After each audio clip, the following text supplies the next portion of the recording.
Alrighty then, with apologies to Jim Carrey. You've just sent this lovely photo, and this is the same one we used in the last lesson. That's 26_250894.pst. You've just sent it off to your client. You've been working back and forth on your monitor, checking it out. He likes it. You did the print. You're just waiting for the check. The phone rings. You check the caller ID. It's your client. You're ready to hear that, "Here's your money." And he calls up and says, "Well, you know what? It didn't look that way when I was watching it on your monitor." Well, duh to that. It is practically impossible to show on a monitor a subtractive CMYK image in an RGB world. Now, we live in an additive world for color. That's red, green, and blue, and the colors you see on your monitor are being projected out at you like a neon sign. Subtractive color is the opposite. It's on the other side of the galaxy, and it's cyan, magenta, in yellow. Lights have to hit something and bounce off to get to your eyes. Big difference there. So how do we get this thing to look as much as possible like it would on paper, even though we're not going to get exact? Can we get close? And the answer to that question is a resounding yes. Let's go up to the word View on the pull-down menu and go down to Proof Colors right here. Now, you should have that on. So we have Proof Colors on. We go back up to the word View, and then we go into Proof Setup. Now, since I am working on, and you are too if you're using the same image, a CMYK image, we are working in the working CMYK color area.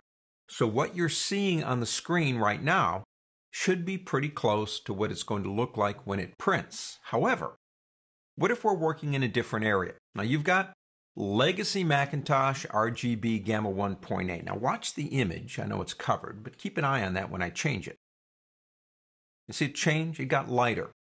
Legacy 1.8 Gamma on an RGB monitor for Macintoshes were always a little bit lighter than Windows. And that's kind of coming together now. We've got less of that problem, if you will. But we can see there is a change. So if we're going out to a monitor, one way to check it out would be to check Proof Colors out for things like Legacy. You've got Internet Standard, which I like. See how it got darker? This is basically what it would look like, more or less, if you were taking it out to the Internet. Now, the idea here is if it's too dark, it's too light, or you don't like things, you now have the opportunity to shift it, color correct it, do the things that you need to make it work. Let's go back up here again. In Photoshop 5, they came up with two features that help with people who are colorblind.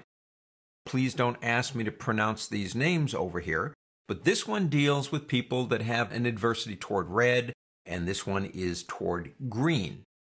Now, if I click that, you'll notice it did change.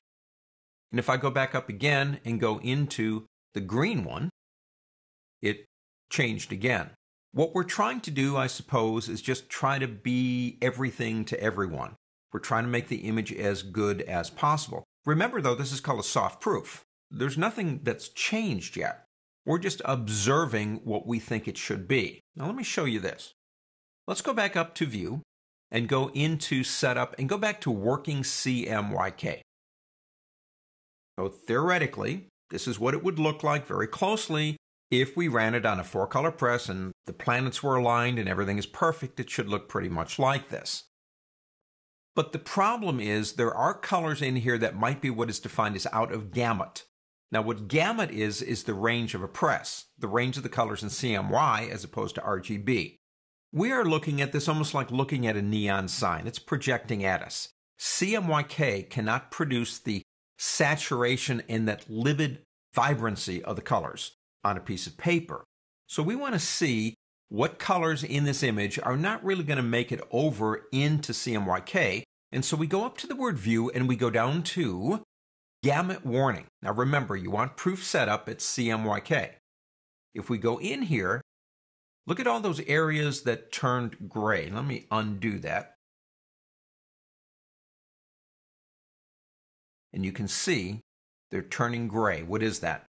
Those are the areas that the computer is saying are not going to make it into the world of CMYK. And you go, oh man, that's a lot of stuff. It's going to ruin the image. We're not saying, or Photoshop's not saying, that it's going to be horrible. it just can't quite achieve that level of vibrancy. So what do?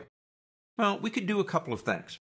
Understand the primary reason the colors aren't coming over is because of their vibrant nature, not because of the color itself. So there are a couple of tricks here. Let's do this first. Let's go ahead and put these two together. I'm going to press Control E, select the top one, and that makes it one image. That's going to be easier for us to work here. And we still got the gray down here. One way to do this is to reduce the overall saturation of the image. So we could go in here to our half moon icon, and we could go into something like hue and saturation. I'm not suggesting this would be the best way, but it is the one that'll really quickly show you how this operates. If I go to saturation right here, watch these gray areas right here. They begin going away. Now I can keep doing this until they all go away, which means all the colors in the image now fall within the gamut or range of a 4-color press. The problem with that is, if we look at the image now by turning that on or off, is we're reducing the color saturation of the inks across the board. Let me turn this off so you can see that a little bit better. You say, well, I'm not willing to do that. Here's a trick for you. Let's get rid of hue and saturation as an adjustment layer. What we're going to do is we are going to go up to the word select on the pull-down menu and go into color range. One of the options in sampling my colors, besides the new one, which is skin tones, is out of gamut. And when I select that, there's all those areas again, and I click OK.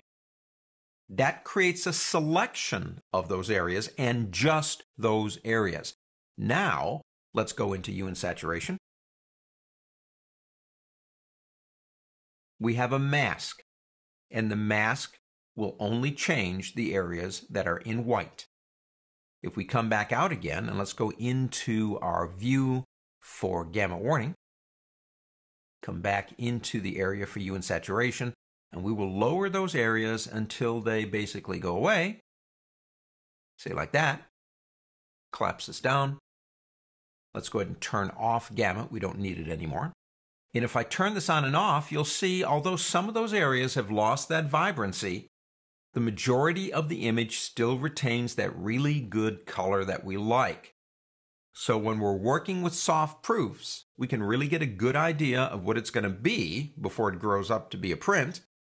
And we can also play around with that gamut warning, check out the areas that won't make it to 4-color, and use select color range to pull those colors into a gamut for a 4-color press. On to the next.